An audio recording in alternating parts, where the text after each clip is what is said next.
Lakers will get a chance to take the lead, and look who has the ball. With half a minute to play, Bryant for the lead. Yes!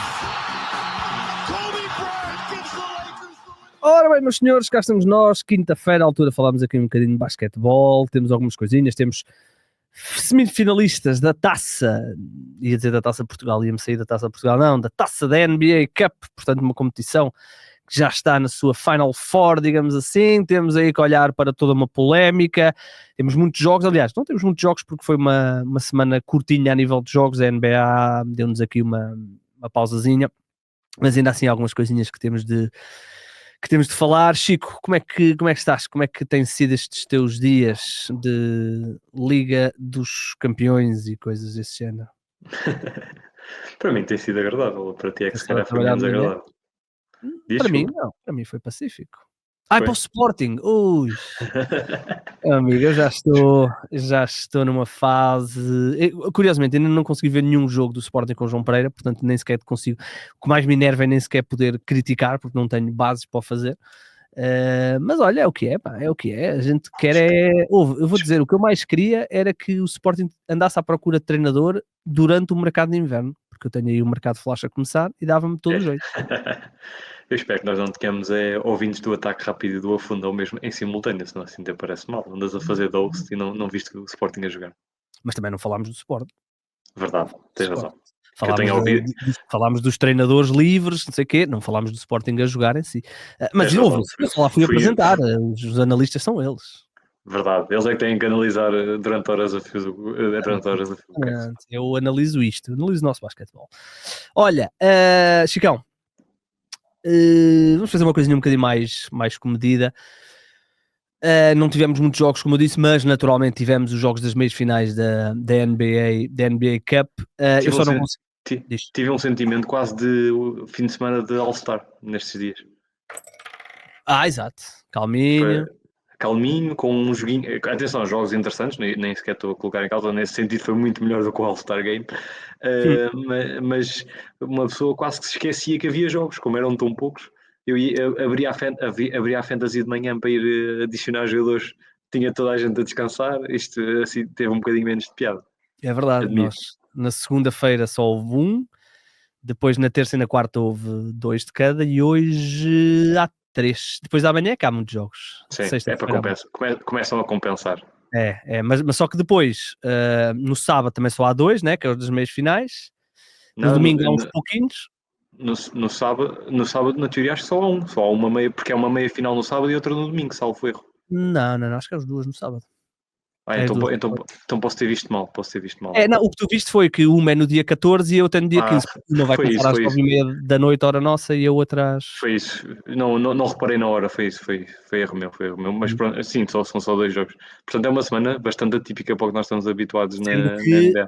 Sendo que depois, na próxima semana, também vai ser, porque não vão haver jogos. Aliás, só vai haver um jogo na terça, que é a final. E na quarta-feira não há nenhum jogo, é dia de descanso na NBA, portanto é outra semana mais tranquila. Eu agradeço. Sabes que em simultâneo com os comentadores da Sport TV, questionei-os sobre o facto da final ser na terça-feira, porque nós os dois tínhamos comentado aqui brevemente que se calhar teria muito mais impacto ser ao fim de semana em vez das meias finais, e eles efetivamente usaram um argumento que eu percebi e que não me lembrei na altura, que é, eles têm, especialmente nesta altura do ano, eles têm toda a programação televisiva desportiva calculada minuciosamente, que é as terças, as segundas-feiras são o fim de semana é do futebol, o domingo é do futebol americano, as segundas-feiras. Sim. Mas continuo a achar que para o produto basquetebol faria muito mais sentido esta final de uma NBA Cup ser vendida ao fim de semana ou uma sexta-feira à noite. Mas na altura, quando nós falámos da questão do calendário, não foi só do dia específico, é da altura. Eles claramente diziam, na minha opinião, esta final deveria ser na altura ou do Ano Novo ou na altura do Natal, porque é uma altura que a NBA é forte, tem bons jogos. Ter a final da NBA Cup, por exemplo, no dia de Natal Naturalmente não poderia ser porque há outros jogos e Exato. eles querem isolar, mas por exemplo fazerem no dia 26, no dia a seguir ao Natal, Era o a final da era o NBA. Boxing Day da NBA, seria o Boxing Day da Exatamente, NBA, sim. o Boxing Day era a final, ou no dia da zona da passagem de ano. A questão aqui é que eles calhar ou coincidiram com a final e com as meias finais numa altura muito forte do futebol do college e Sim. também da NFL, portanto, pronto, é o que é. Agora, aquilo que aconteceu no ano passado, a NBA quis evitar, porque no ano passado, se as pessoas se recordarem, os jogos das meias finais, eu lembro-me, por exemplo, os Bucks jogaram tipo na quinta-feira à noite e depois tiveram que viajar logo para Las Vegas porque o jogo da primeira meia-final, onde eles depois perderam, foi no sábado à tarde, ou seja, eles não tiveram preparação nenhuma. E eles este ano claramente quiseram dar uma semana inteira de quartos de final na terça, meias finais no sábado, quartos de final terça e quarta, desculpem, depois tens vários dias até ir para Las Vegas, podes ir com calma para Las Vegas, podes fazer a tua preparação em Las Vegas, jogas um jogo e depois tens mais 3 dias para a final, para não acontecer o que aconteceu no passado, realmente foi tudo muito, muito acumulado. Mas, Chico, olhando aqui para os jogos, no Oeste, Bucks eliminam Orlando, Hawks eliminam Knicks. Não é uma grande surpresa que os Bucks tenham vencido os Magic, é preciso não esquecer que os Magic estão nesta fase sem Paulo Banchero e sem Franz Wagner, portanto são as duas principais referências ofensivas da equipa. O que foi um bocadinho mais surpreendente é que os Orlando Magic, muito à conta de uma defesa absurda e de um Jalen Suggs a grande nível, levaram o jogo quase até ao final e não fossem realmente alguns erros ofensivos e também defensivos, porque há ali uma ou duas posses de bola absolutamente estúpidas, e não fosse ali alguns erros, se calhar podíamos estar a falar de uma vitória aqui dos Orlando Magic, a jogar sem o Banchero e sem o Franz Wagner. E focando um bocadinho aqui nos Orlando Magic, nós já falámos dos Magic algumas vezes, mas continuam a fazer um trabalho brutal, continuam a fazer aqui um trabalho muito assente na defesa, muito assente num estilo de jogo que valoriza especialmente não o half-court, porque eles não têm propriamente um jogo, especialmente sem o Banchero e sem o Franz Wagner em half-court, tão atrativo, ou não é atrativo, mas com tantas soluções, mas valoriza muito o criar a partir da defesa, criar a partir de momentos defensivos, criar a partir de turnovers, criar a partir de uma série de situações que depois permitem a esta equipa manter-se colada nos jogos, naturalmente sem jogadores como Banchero e como o Franz Wagner, depois chegas ali à reta final e fica curto, mas é já um trabalho muito bom do Jamal Mosley, como já tinha sido no ano passado. Jalen Suggs continua a fazer uma excelente época, e vamos ver quando regressar Banchero, que não tardará muito. Ele disse que na altura, no Natal, estaria perto de regressar. Estamos a 2 semanas no Natal, portanto não andará muito longe o regresso dele. Estou curioso para ver como é que esta equipa depois vai transportar isto tudo para playoff e para a fase decisiva, porque eles, mesmo sem Paulo Banchero são erros, jogou 3 ou 4 jogos, estão com um recorde de 18 vitórias, 9 derrotas. É verdade que agora provavelmente vão perder aqui mais uns joguitos, porque Banchero e Franz Wagner, mas estão no terceiro lugar do Oeste sem a sua principal referência ofensiva.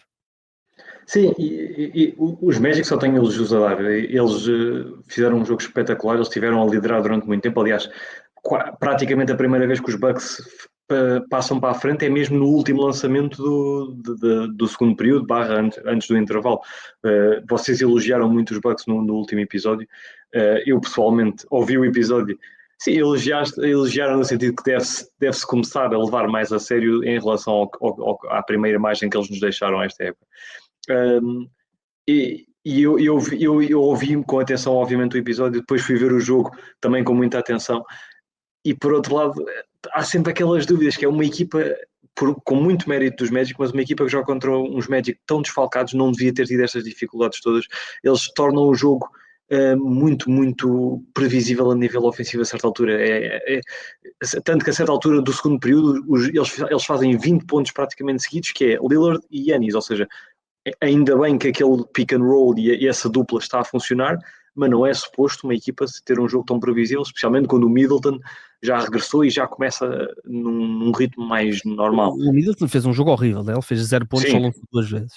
Sim, mas estava lá para ameaçar e ele estava a combinar muito bem com o pick and roll do Giannis, portanto ele faz 2 ou 3 assistências seguidas para o Giannis, muito semelhantes, porque o movimento foi muito bem feito.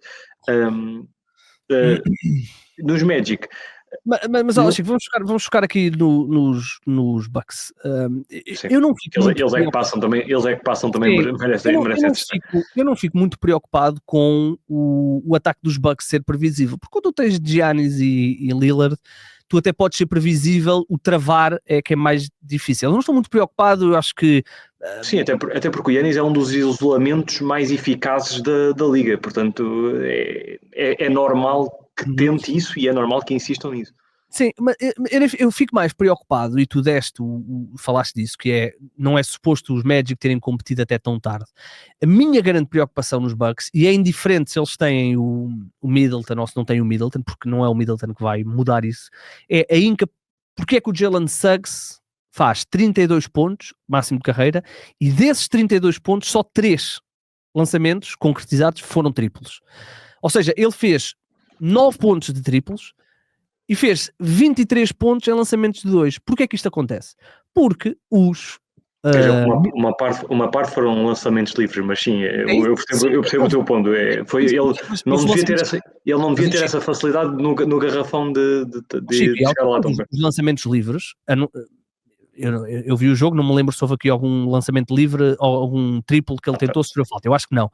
Os lançamentos livres é porque a defesa teve que fazer falta numa penetração para o cesto. E isto para dizer o quê? Que os Bucks não conseguem manter base adversário, ou quem diz bases, diz extremos, diz jogadores de perímetro, não os conseguem manter à frente. É muito fácil aos adversários penetrarem, como se o Lillard não estivesse ali, como se o Gary Trent não estivesse ali. O único bom defensor que eles têm para já esta época, a nível de conseguir manter os jogadores à frente, é o Andre Jackson, que é tão mau ofensivamente que só jogou 8 minutos.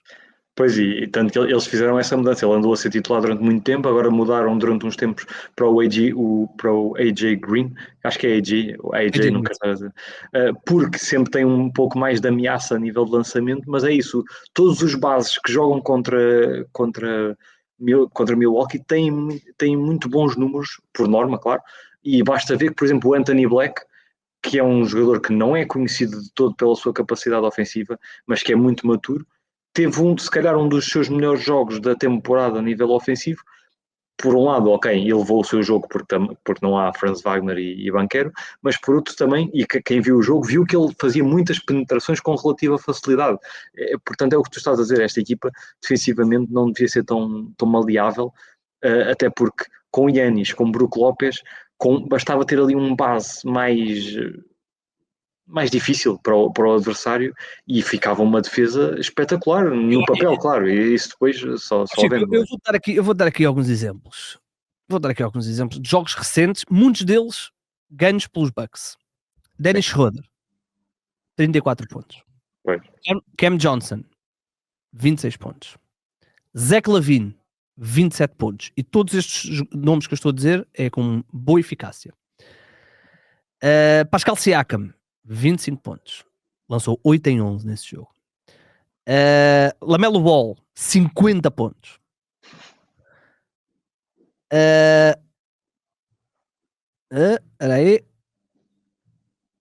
Jordan Poole, 31 pontos. Malcolm Brogdon, 29 pontos. Cade Cunningham, 23 pontos.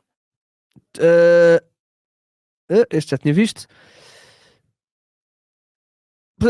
Jason Tatum, 34 pontos. Jaylen Brown, 25 pontos. Ou seja, os Bucks, tudo o que seja jogador de perímetro bom, não estamos a falar do João da esquina, tudo o que seja bom de jogador de perímetro tem um jogo eficaz e com muitos pontos contra os Bucks.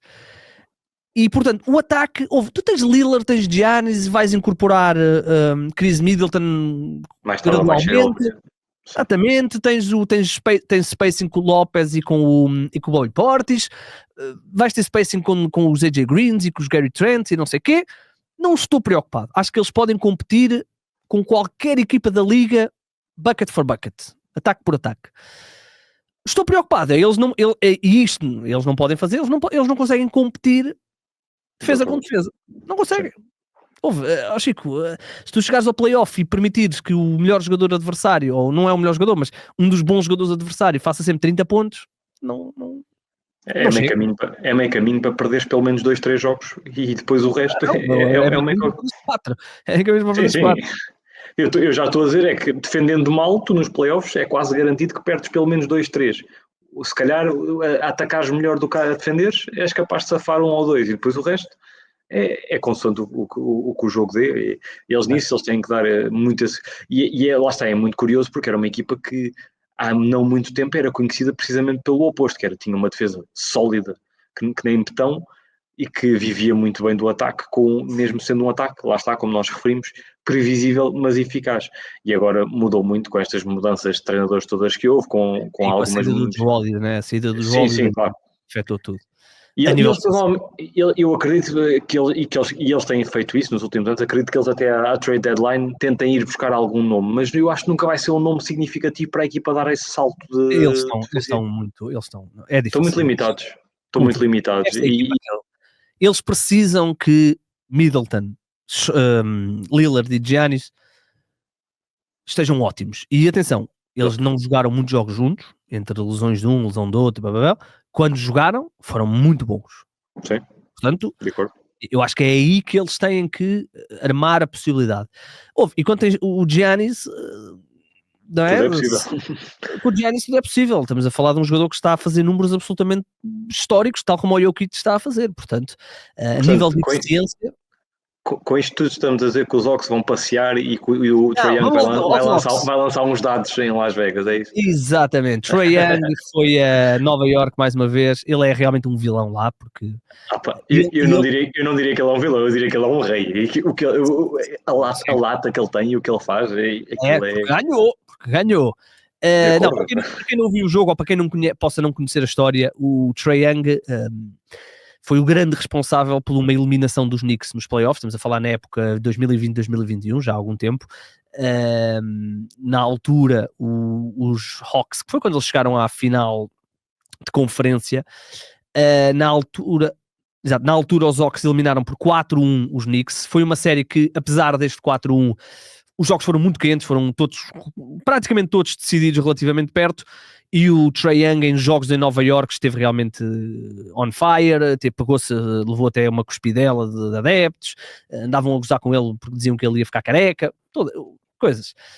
E o Trae Young, a partir desse momento, abraçou um bocadinho o papel de vilão em Nova York, e agora fê-lo outra vez com essa história dos dados. Ele teve um outro momento quando converte um triplo muito importante, que faz ali fica ali a saltar em frente aos adeptos. Portanto, o Trae Young, showman completamente. Os Knicks eliminaram os Hawks eliminaram os Knicks ontem, foi o segundo jogo da Conferência Este. E para quem não... É assim, foi um jogo... para já, ao início parecia que as duas equipas não iam conseguir marcar 50 pontos, porque falhavam aqui. Mas foi mais um jogo, foi um jogo onde houve ali um momento em que eu estava a olhar, o jogo estava parado, e eu estava a olhar, e estava a dizer para mim, isto não vai funcionar nos Knicks. E porquê? Porque eu olhei para o banco, eu não sei, eu acho que foi um challenge, e de repente a imagem vai ao banco, e tu tens uma imagem, tens o OG Anunoby completamente assim encostado para trás na cadeira, do género, por favor, alguém que me dê oxigênio. Tinhas o Mikal Bridges assim com as mãos na cabeça, do género, já não... Ou seja, a equipa, eles pareceram tão cansados na segunda parte, mas tão cansados, que eu acho que mais cedo ou mais... Karl Anthony Towns teve problemas de faltas, já vamos falar dessa questão, jogou 37 minutos. Mikal Bridges 38, OG Anunoby 39, Jalen Brunson 36, Josh Hart só 34. Isto é todas as noites. Esses sinais de cansaço que estás a falar, nós sabíamos que isto ia surgir mais tarde ou mais cedo nos Knicks. Com o Thibodeau era uma questão de tempo. Mas este ano, com o plantel. Sim, com o plantel que tem, é verdade. Mas isso também é fruto da forma como eles quiseram construir e do investimento que fizeram nas trocas. Mas o ponto é que eu acho que este ano está a surgir muito mais cedo esses sinais de cansaço do que surgiu nos últimos anos, o que não é nada bom sinal. Parece que a equipa... A diferença é que nos últimos anos, é verdade, tu ias tendo lesões aqui ou ali, e eles para já ainda não tiveram lesões significativas. O problema é que nos últimos anos ias sempre arranjar ali alguém, ou seja, havia o Donto Di Vincenzo, havia o Alec Burks, havia havia aquele, que conseguiam anular um bocadinho. Este ano eles quando vão ao banco, há ali um momento, para quem não viu o jogo, há ali um momento em que, portanto, os Knicks começam melhor, o Karl Anthony Towns faz uma primeira parte brutal, defensiva e ofensivamente. Eu não me lembro nunca de ter visto o Karl Anthony Towns tão disponível defensivamente como naquela primeira parte. A segunda parte nivelou, os Hawks começaram a defender, e eu tenho que dar aqui mais uma menção, eu tenho feito isto várias vezes, o Dyson Daniels.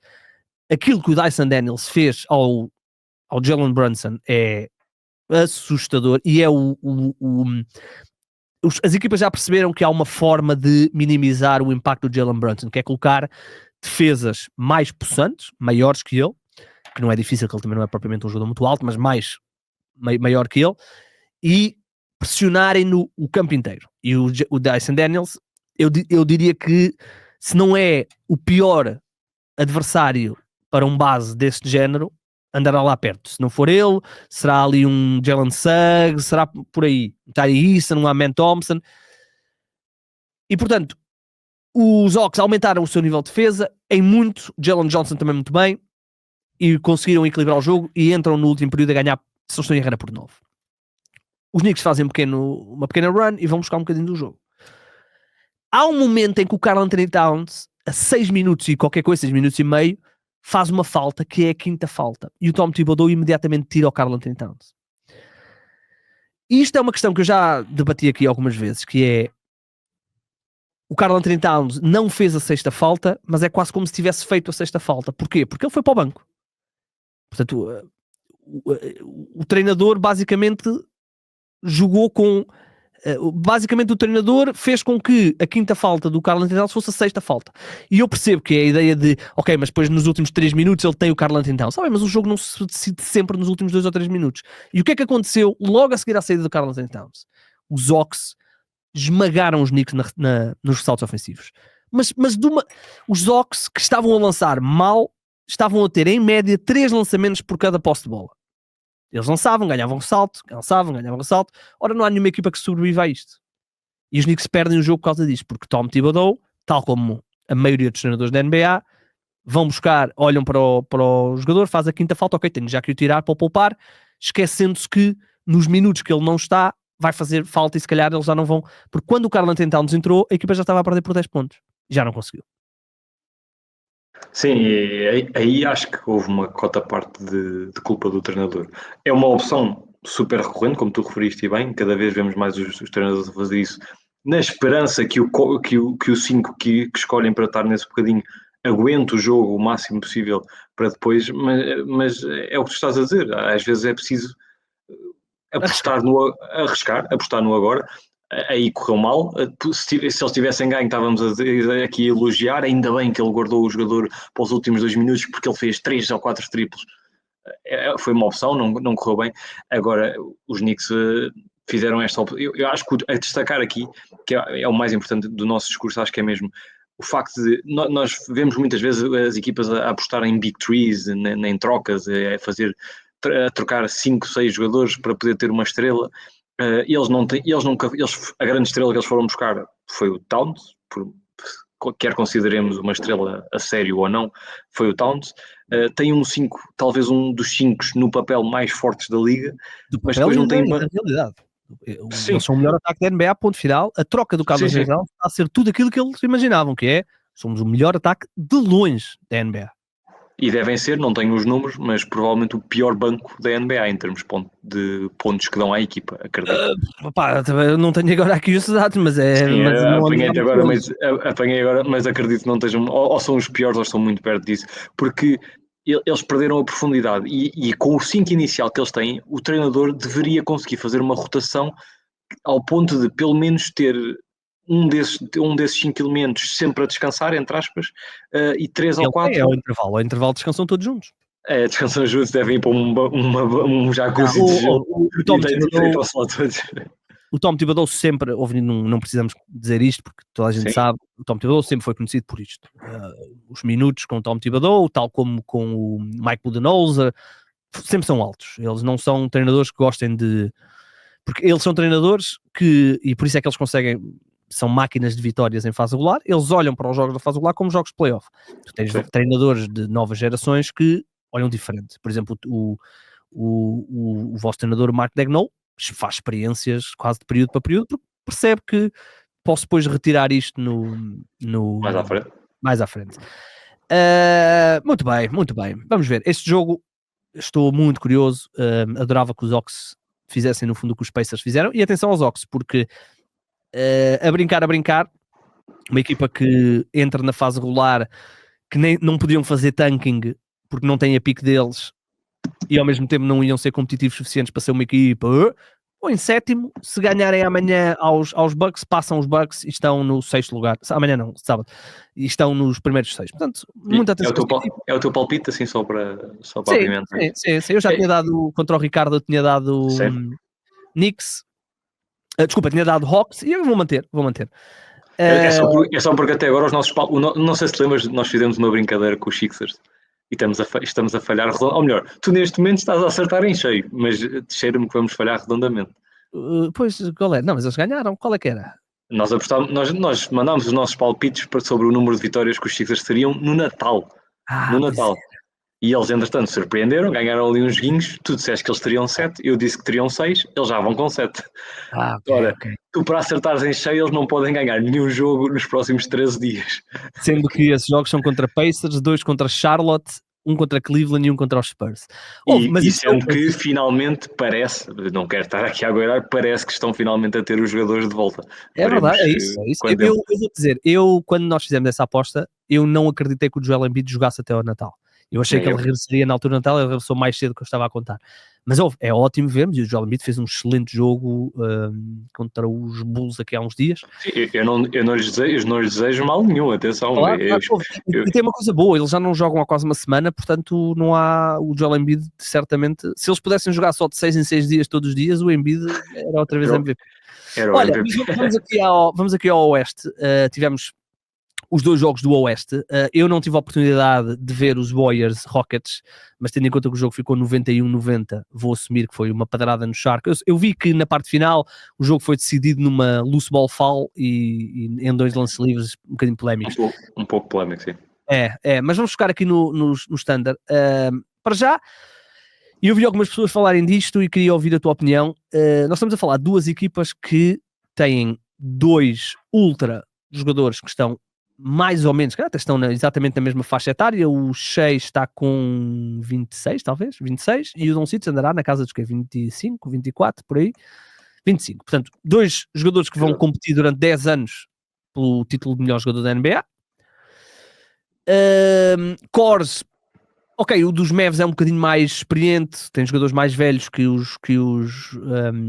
OKC, mas estão cores relativamente equilibrados. Oklahoma tem um teto mais alto, ainda que Kyrie Irving esteja do outro lado. Exato.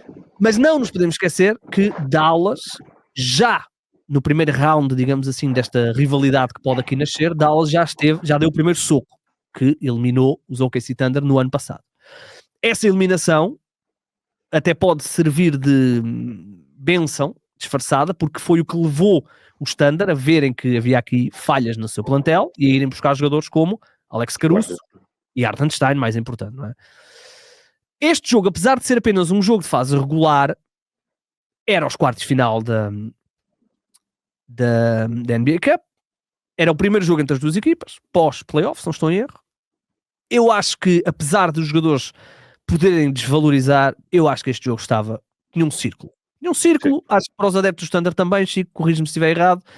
E os Thunder chegaram a este jogo com a corda toda. Chegaram a este jogo prontos para ir para cima dos Mavs. Queria fazer uma statement de o que aconteceu o ano passado não volta a acontecer. Foi exatamente esta mensagem. Eu não sei se era nisso que vais tocar, e se for, desculpa ter-te interrompido, mas eu vi foi um Thunder muito agarrados ao triplo, Felizmente o triplo caiu muito. 50 vezes que lançaram 3 pontos. Que é uma coisa raríssima para este Standard. Aliás, o Standard muitas vezes viram como a principal liability da equipa a falta de triplo que tinham, era só o Isaiah Joe e o resto era tudo jogadores com fracas percentagens. Eu até comentei isto com o Vitor, que está na nossa fantasy e também é um adepto ferrenho do Standard, que é daqueles casos que eu acho e espero genuinamente que o Standard consigam fazer esta adaptação, que é, há equipas que nós devemos ter este quantidade de triplos tentados, há equipas que não devemos, porque os Standard ganham muito no mid-range, ganham muito no corte para o cesto, ganham muito no pick and pop, ganham muito estar ali no constante movimento que impõem com a equipa, porque é uma equipa muito jovem, muito móvel e que roda muito bem a bola. Neste caso correu bem, porque as percentagens foram bastante positivas neste jogo e os números falam por si, mas por outro lado eu espero que eles não entrem a 100% na moda da liga de atirar a triplo até dizer chega só porque sim, porque aí não só se tornariam mais previsíveis, como basta uma noite menos positiva que a equipa... Chico, deixa-me dizer-te uma coisa, eles já estão na moda, porque já entraram, porque eles no ano passado eram uma equipa abaixo da média na linha 3 de tentativas de 3 pontos, eles estavam a lançar cerca de 33 vezes, mais ou menos, mais coisa menos coisa, o que era na média, e depois era o bolo, a maioria das equipas estava ali nas 34, 33, estavam ali. Sim. Este ano no Standard, também pela saída do Josh Giddey, que abre mais o campo, os Standard neste momento são a 6ª equipa que mais triplos tenta. Os Standard estão a lançar 40 vezes 3 pontos. Menos uma que, por exemplo, os Warriors. Mas salvo erro, atenção, também melhoraram as percentagens e obviamente a saída do Giddey a percentagem não mudou muito. A grande diferença, porque a percentagem são 35%, é um bocadinho abaixo da média. A diferença é que ao tentares mais, mas mantendo a mesma média, vais sempre acertar mais uns quantos. Exatamente, é o jogo da matemática, não é? Olha, no ano passado, com Josh Giddey, até te posso dizer que lançavas melhor do que lanças este ano. Porquê? Porque no ano passado lançavas a 38, quase 39, vamos arredondar, 39%, este ano estás a lançar a 34, foi o que eu te disse, não foi? Porquê? Porque o teu número de tentativas subiu muito mais, portanto faz com que a tua eficiência deixe um bocadinho. Só que como o número de tentativas vale mais, compensa. É assim que na matemática as equipas percebem que têm que lançar mais vezes 3. Mas eu concordo contigo, eu acho que é uma equipa que e vão, apesar destes 40 lançamentos por média no jogo, o Standard, especialmente em playoff, vão ser sempre uma equipa que vai viver do mid-range, não é viver do mid-range, mas vai ter... Mas vai ganhar muito com isso. Na dieta de lançamento, porque tens cheio. Sim. Eu estou cheio. E não só com o Caruso, com o Dort, com o Jalen Williams, são muitos jogadores que são fortes no corte ao cesto. E isso vai abrir o campo, na altura das decisões, vai abrir muito o campo. Mas isso está tudo em torno do Shai. É o Shai que faz mexer a máquina toda. E faz, ao contrário do Doncic que faz mexer a máquina de bola na mão e não sei o quê, o Shai faz mexer a máquina através de spacing, através de penetração, pick and pop, pick and roll. E o Shai, e era aí que eu queria tocar, no duelo entre o segundo e o terceiro candidato que ficaram no segundo e terceiro, se não estou a errar, no MVP do ano passado, o Shai foi melhor. O Shai faz um jogo monumental, faz 30 e muitos pontos, 39, tens toda a razão, faz 39 pontos numa eficiência brutal, ele lançou 15 em 23, isto é espetacular. Para um candidato a MVP fazer isto é ao nível de um tal de Jokic, mas pronto, isso há quem diga num certo podcast que o Jokic é que é o candidato a MVP. Meu amigo, o Shai tem que ouvir, interiorizar e dizer, ok, tem que ser melhor. Estou aqui a meter-me contigo e com o Ricardo, mas é daqueles casos que eu acho que vai depender muito, mas mesmo muito, da classificação da equipa no final do ano. Eu disse isso, que partindo do princípio que o Jokic ficará quarto, quinto do Oeste, eu daria-lhe. Hoje. Se ele ficar em sétimo, não consigo dar a uma equipa de play-in. Ou se ficar no play-in e nem chegar aos playoffs, aí perde logo a magia toda. Não, mas aí já não conta porque as votações são antes do play-in. Pois, mas eles só entregam depois do play-in, não é? Porque eles entregam durante os playoffs, não é? Mas é isso. Esqueci-me que a votação acabava antes. Tens toda a razão. A votação acaba no último dia da fase regular. Olha, É a sorte do Jokic. Também já anda a ganhar MVPs. Já se vai MVPs a mais. ele se ganhar o quarto entra aqui num patamar onde já só estão os Jordans, os LeBrons, os Kareems, já são nomes muito poderosos. Exato. E o que é muito interessante nesta era da NBA, porque nós acho que concordamos quase todos que ele é o melhor jogador do mundo em termos de jogador mais completo, mas também ao mesmo tempo é a altura em que estamos com mais talento na liga de modo geral. Talvez teria que ir era a era, mas sim, há muito talento, claro que sim. Mas eu diria que os anos 90 também tinham ali, especialmente jogo interior, né? Os Shaqs. Era um talento diferente, sim. Era um talento diferente, também é porque são eras diferentes da NBA, obviamente. Claro. Olha, mas Chico, deixa-me só, portanto, em relação ao Standard, defensivamente, cada vez que eu vejo o Standard jogar, eu fico com pena das outras equipas, porque é mesmo muito difícil. O Ludort é assustador, depois metes ali o Caruso e o outro que eu gosto muito, o Cason Wallace. E ainda tens o Aaron Wiggins.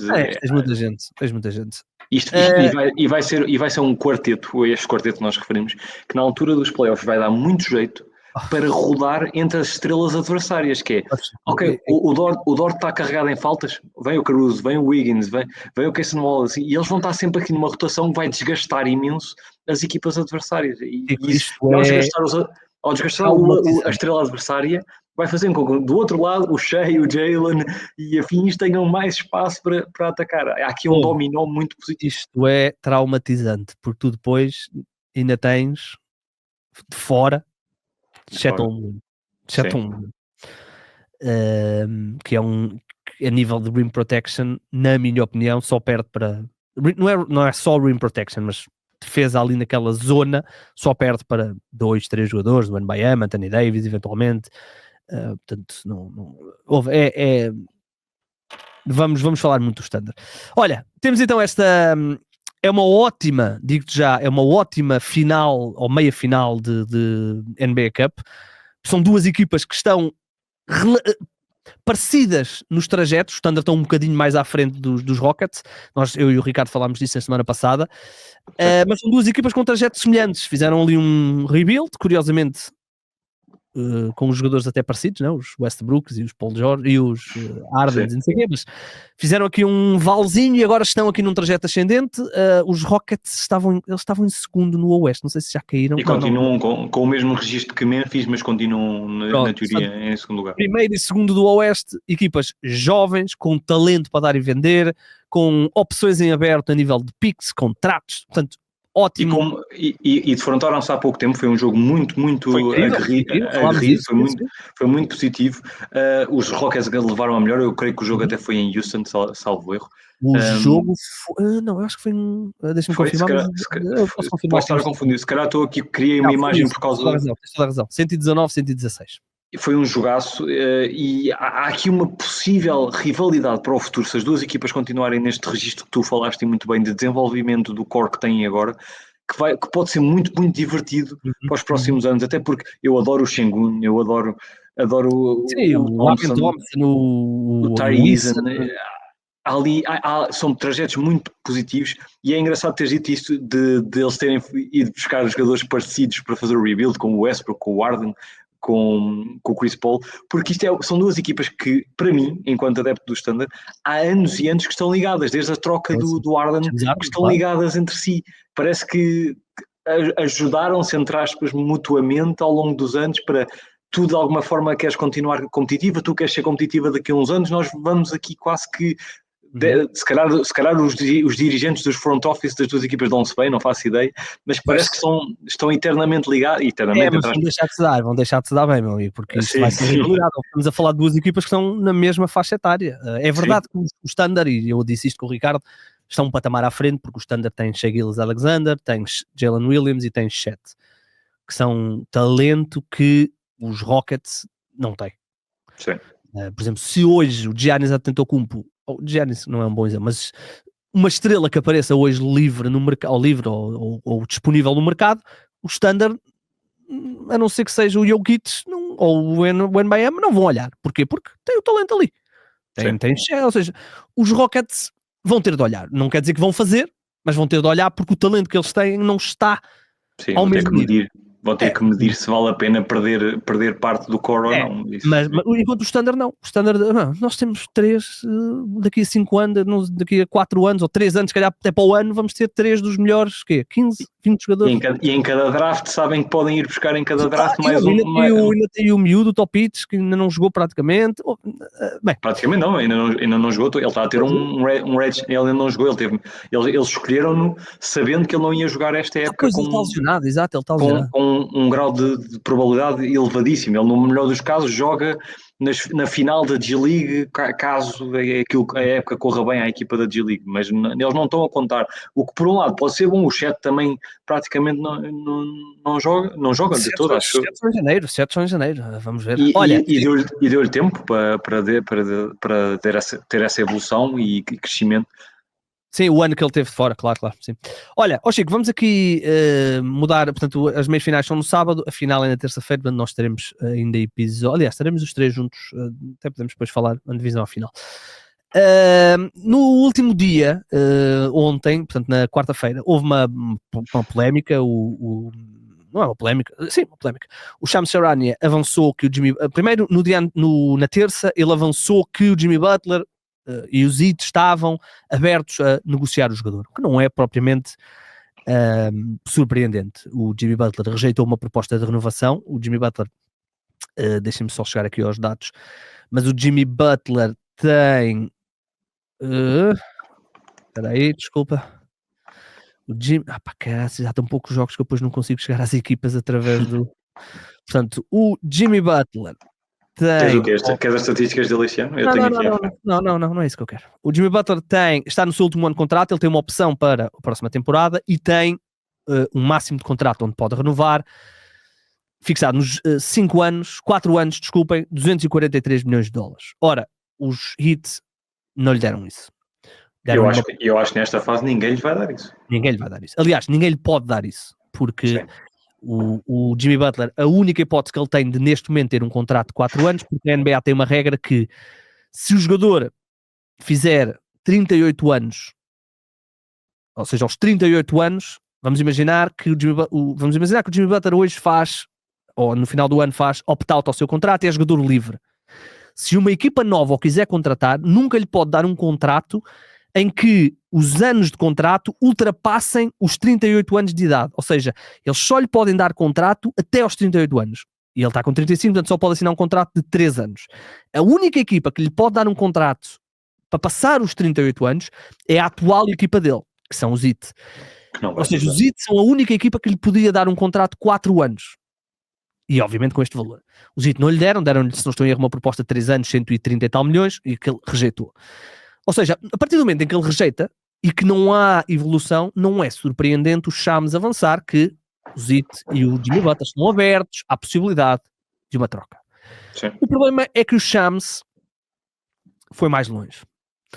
O Shams, de repente, apontou nomes de equipas e nomeou o empresário do Jimmy Butler. Falamos de um empresário dos mais históricos da NBA, o Barney Lee. E ele disse que o Jimmy Butler teria dado e que os Mavericks, os Rockets, os Golden State e os Phoenix Suns. E é quando ele diz que o Barney Lee estava, não é a negociar, mas que estaria aberto e não sei o quê, para a possibilidade dos Suns. E foi aqui que as coisas começaram a correr mal. Primeiro, dentro da própria ESPN, porque assim que o Shams disse os Phoenix Suns estão interessados no Jimmy Butler, uma série de outras pessoas da ESPN, especialmente o Bobby Marks, que é o especialista de contratos, ele foi GM, assistant GM, não sei se chegou a ser GM, dos Brooklyn Nets durante muitos anos. Assim que surgiu o nome dos Suns, ele avançou logo que era impossível. Era impossível porque os Suns são uma equipa de second apron, os Suns não podem agregar salários, os Suns não podem receber mais dinheiro numa troca, portanto os Suns estão completamente vetados. A única hipótese seria, e isto só indo ver os contratos, mas seria trocar o Bradley Beal pelo Jimmy Butler. O Bradley Beal tem uma no-trade clause, portanto, a possibilidade Phoenix Suns é impossível, não existe. Eles não vão trocar o Kevin Durant e não vão trocar o Devin Booker, portanto, não existe, não é inconcebível. As outras equipas não são inconcebíveis, há cenários, mas são cenários tão finos, Chico. Era preciso que tanta coisa acontecesse. E durante a época é muito difícil porque as equipas não podem ter mais jogadores no plantel, as equipas estão a passar pelas restrições, há algumas destas equipas que estão hard-capped, portanto, esquece. Sim, e provavelmente teriam que envolver terceiros ou quartos até Chico, nas trocas. Sabes porque é que eles nem isso podem fazer? Porque há muito poucas equipas que não estejam hard-capped. Que foi um erro que a NBA criou, um erro que a NBA e a Associação de Jogadores criaram para eles próprios e vão ter que resolver mais ano, menos ano, que é uma série de gatilhos que tornam as equipas hard-capped. Para quem não possa, às vezes, uma pessoa diz hard-capped. Hard-capped, no fundo, as equipas, porque usaram determinadas exceções, ou porque fizeram sign and trades, ou porque numa troca aceitaram mais dinheiro do que aquilo que mandaram para fora, isso ativa o hard-capped. Ou seja, literalmente cria-lhes um bloqueio. Esta equipa não pode ultrapassar este valor, que é o valor das aprons e o valor do cap, porque ao usar estas exceções entrou num processo de hard-capped. Portanto, trocar o Jimmy Butler durante a época não é impossível, mas eu diria que se eu tivesse que pôr probabilidade, eu diria que é 95% impossível trocar o Jimmy Butler. Porque as equipas não conseguem, neste momento é difícil aglomerar um contrato de 48 ou lá 49 milhões, quanto é que ele recebe. É muito difícil, a não ser que tu tenhas um outro contrato, basicamente do mesmo valor, para mandar, e quem é que tem um contrato desses num jogador que esteja disposto a mandar embora? Nem todas as equipas têm um Ben Simmons para mandar embora, não é? É quase impossível. E foi isto que fez com que o empresário do Jimmy Butler viesse rasgar o Jimmy Butler todo. O Shams Charania todo. Onde ele explicou, entre outras coisas, mas deu a entender que as fontes são mentirosas, que realmente há essa abertura para ele ser trocado, mas que tudo o resto que o Shams criou foi floreado. E ele dá o exemplo dos Phoenix Suns, que o Shams avançou e passou 10 minutos a falar sobre isso. Chico, e não há nenhum cenário que, obviamente, se eles quiserem trocar o Devin Booker e o Kevin Durant, ok, os Heat aceitam, mas um cenário real, porque os Suns não têm piques, os Suns não têm exceções, os Suns não podem agregar salários, os Suns não podem fazer tanta coisa que eles, só se o Jimmy Butler chegasse ao final da época, fizesse opt-out ao seu contrato e assinasse pelo mínimo, é que ele poderia ir para os Phoenix Suns. E mesmo os outros 3 casos de equipas que ele referiu, como tu disseste bem, eu não vou entrar na matemática, que é mais o teu forte no caso da NBA, mas mesmo os outros casos, parece-me, eu vi os nomes e o único nome assim que eu pensei, isto faria algum sentido. Golden State está abertamente à procura e tem aumentado estes rumores, está abertamente à procura. Eu acho que era o único. Pois, o Golden State era a única que eu pensei, mas isso obrigava a que eles abdicassem de Kumingas, do Podinsky, de mais alguém, do Wiggins, provavelmente. O Wiggins, eles provavelmente não têm nenhum problema em abdicar dele, mas dos outros eles têm sido muito reticentes ao longo dos últimos tempos em abdicar, tanto que se fala sempre de trocas com os Warriors e eles nunca querem porque inclui-se quase sempre o Kuminga. Parece que ainda estão meio da dúvida se ele dará ou não o jogador que eles pensam que pode dar. O Kuminga... O Kuminga é um caso à parte e certamente vamos ter tempo a falar sobre isso porque ele não renovou, portanto não é impossível que ele continue, mas vai ser improvável. Sim. Mas isto para dizer o quê? Os Warriors poderiam ser um caso. Os Warriors não estão... têm algumas avenidas que podiam explorar. Sim. Eles tentaram, mas tentaram com jogadores diferentes, não é? Estamos a falar de Paul George e tentaram com o Lauri Markkanen, não é? Mais novo. Era isso que eu te ia questionar, pedir o comentário, porque até que ponto é que Jimmy Butler encaixará no que os Warriors fazem, querem. O Paul George, uma pessoa percebe, o Lauri Markkanen enquanto um poste grande lançador, percebe-se. Isso do Larry Markkinen era ideal para aquela equipa. Sim. Agora, Era o Jimmy, reforço. o Jimmy, com o devido respeito, eu acho que ia ser divertido ter aquela paixão dele junto com o talento do Curry, mas a nível de encaixes não me parece que seria o ideal para aquela equipa ser ainda melhor, porque a equipa melhorou face à época passada, a verdade é essa. Chico, e não é só isso, os Warriors estão hard cap no primeiro apron. Portanto, tem aqui algumas coisas que poderiam fazer, porque eles usaram a sua mid-level exception no... provavelmente no Melton, terá sido, e infelizmente correu-lhes mal. Ou seja, eles teriam que encontrar um contrato que pudessem juntar ali, não podiam, por exemplo, aceitar mais dinheiro, ou seja, não é fácil esta troca. Agora, no verão, a coisa muda de figura. O problema é que o Shams, o que eu acho que aconteceu, e o Shams está num processo de afirmação, e isto faz certamente, até já há rumores que a ESPN não ficou agradada, e pronto. O que vai acontecer, o que me parece que aconteceu foi, passaram a informação ao Shams a dizer, ok, olha, pá, as coisas com o Zit, entre o Zit e o Butler não estão bem, se houver aqui um caminho para ele ser trocado, pode acontecer. Ele certamente terá feito a sua investigação junto de pessoas do Jimmy Butler e as pessoas disseram, ok, olha, há estas 4 ou 5 equipas onde ele não se importava de jogar, e claro, boas equipas. E ele avançou isto, meteu aqui o nome dos Suns e floreou isto do género, está quase a acontecer, Jimmy Butler pediu para ser trocado, ou seja, ele transformou isto num blockbuster. E o que me parece é que isto não é um blockbuster, é uma coisa perfeitamente normal de uma situação que provavelmente uma ligação de sucesso, uma equipa que foi 2 vezes à final, uma ligação que vai de forma natural chegar ao fim, como o Klay Thompson com os Warriors. Não houve ali uma quebra, não houve ali troquem de Ben Simmons, não sei o quê. Não, houve pá, ambas as partes a perceber que já não havia o suficiente já não para continuar a jogar. ou uma das partes olhou para o jogador e valorizou de uma forma, o jogador olhou para si próprio. Valoriza-se de outra forma. É isso, é normal.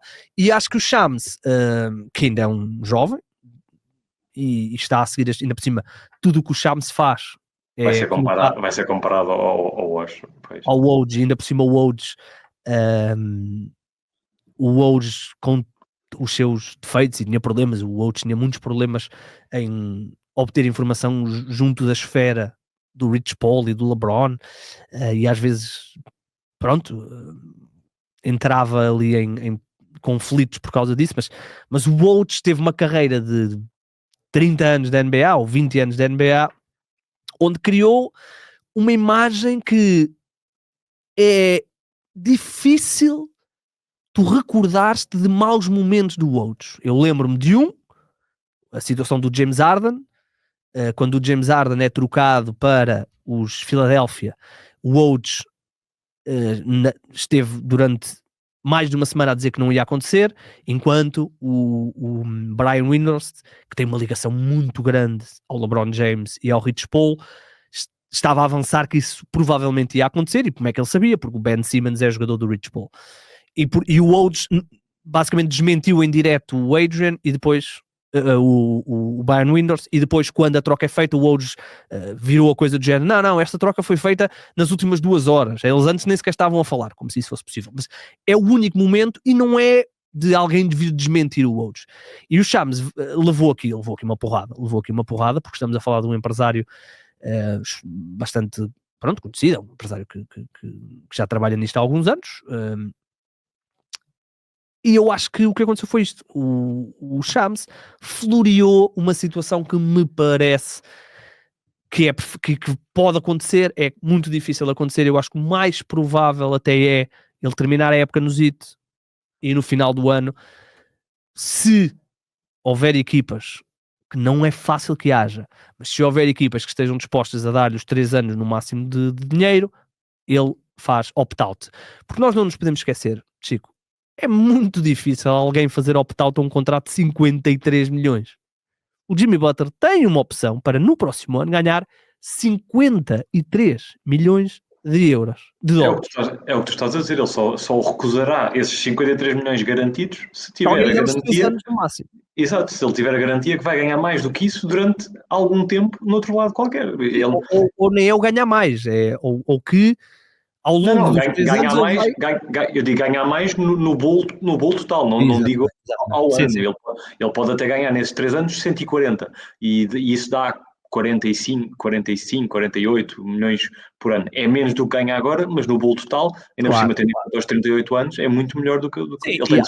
e outra coisa, né? Também depende da equipa, porque se essa equipa for os Brooklyn Nets, num processo de rebuild novo, não é? É mais improvável. Enquanto se chegarem ali os Warriors, ou os Rockets, ou um exemplo parvo, chegarem ali os Thunder e disserem, olha, pá, nós não temos 40, mas temos 30 por ano durante 3 anos. É verdade que vais perder dinheiro, mas vais para uma equipa onde provavelmente vais ser campeão, que é uma coisa que tu nunca foste.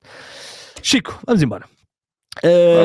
Eu não consigo equacionar em época o Jimmy Butler ser trocado, porque as equipas estão ainda a habituar-se aos maus contratos que têm, e esta nova CBA exponencia isso. Portanto, durante 2 anos, especialmente ali entre 2026 e 2027, que é quando muitos destes contratos acabam, as equipas vão estar um bocadinho amarradas. E enquanto a NBA não retirar esta regra de qualquer coisinha acionar os gatilhos do hard cap, as equipas estão um bocadinho limitadas durante a época. No verão, abrem-se muito mais portas, porque as equipas podem ter muito mais jogadores no plantel, e depois trocá-los, e depois cortá-los. Agora, durante a época, acho improvável, eu acho que o mais provável, e digo uma grande dose de probabilidade, é o Jimmy Butler terminar a época a jogar no ZIT. O ZIT, a brincar ou não, estão relativamente bem no Oeste, estão em quinto, portanto, melhores do que estiveram no ano passado, ainda falta muito. E depois em playoff a gente já sabe como é que funciona o Jimmy Butler, não é? E vamos ver, nunca se sabe, não é?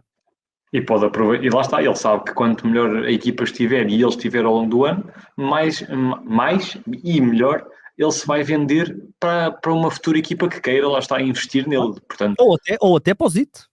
Ou até para o Zito. O Zito pode mudar de ideias e pensar, ok, afinal ele merece o dinheiro que nos estava a pedir. O gajo fizer um playoff brutal, como ele já levou 2 equipas à final. Porque não? Os Zito disserem, ok, pronto, ok, temos BAM, temos Hero, temos isto, temos aquilo, vamos tentar, vamos ver o que é que conseguimos. Bem, vamos embora, Chico. A próxima vez que conversarmos, não se esqueçam, já recebemos algumas mensagens com perguntas, podem mandar, então está aberto o mailbag, vamos fazer um episódio... Difícil, não vou dizer o quê, mas é difícil. Não, vamos fazer 2 episódios, mas o episódio que vão ver na próxima segunda-feira é um episódio de responder às vossas perguntas, e vamos também, estamos mais ou menos com 1/3 da época jogado, vamos também já dar aqui alguns prémios, dar aqui algumas coisas. Portanto, podem mandar para o meu WhatsApp, quem tiver o meu número, podem mandar para o meu Twitter, podem mandar para o mail. Dizem o número para as pessoas. Igor.goncalves@00.pt. Podem mandar as vossas perguntas, já recebemos algumas, espero receber mais, estamos com menos perguntas do que na anterior. E depois, esse é o episódio de segunda-feira, depois nós vamos gravar um outro, mas esse é só para o dia de Natal, para o dia 25. Depois nós... depois eu avanço o calendário para a semana entre o Natal e o Ano Novo. Outra coisa, ainda temos, não muitos, mas temos alguns lugares para o podcast do ano. O evento que o 00 vai ter de reunião de programas vai ser em Vila Nova de Gaia, no dia 18, portanto, quarta-feira. Não vou dizer aqui o sítio, isso será só dito às pessoas que realmente se inscreveram e que vão. Ainda temos, não são muitos, eu diria que é menos de 5, mas ainda temos. Portanto, se ainda quiserem participar, ainda há lugares. Já temos várias pessoas que vão, porque são ouvintes do Afunda, portanto fico extremamente feliz por isso. E vai ser um evento, já temos, ainda agora, antes de entrarmos aqui, estávamos a reunir sobre isso, vai ser uma coisinha porreira, vamos ter várias histórias engraçadas do 00, várias coisas, momentos de bastidores, vamos ter desafios, vamos ter momento de interação, vamos almoçar todos juntos, portanto acho que vai ser engraçado. Portanto ainda há inscrições, não se esqueçam, enviem, assim, se estiverem interessados, enviem um e-mail para o podcast do ano, tudo junto, o podcast do ano, @00.pt. O título do e-mail deve ser quero ir ou eu quero ir, uma coisa assim qualquer, e depois no corpo do texto dizerem que querem ir ao evento, que porque é que querem ir ao evento, só uma coisinha muito curta, não precisam nada de floreados. Nós recebemos aí um e-mail por quase 2 páginas, portanto não precisam de ser tão extensivos, mas uma frasezinha só dizer, ouço este podcast, gostava de ir, só para nós percebermos que realmente há aqui algum interesse. E ainda há algumas inscrições, portanto corram, quem ainda tiver interesse, o podcast do ano, @00.pt. Chico, vamos embora? Vamos, chefe. Vamos embora. Se tiverem dúvidas como é que isto se faz, não é sempre 5-4, porque isso é no podcast de futsal. Aqui é, se conseguirem afundar 3, mandem-nos o vídeo. For three. Lakers will get a chance to take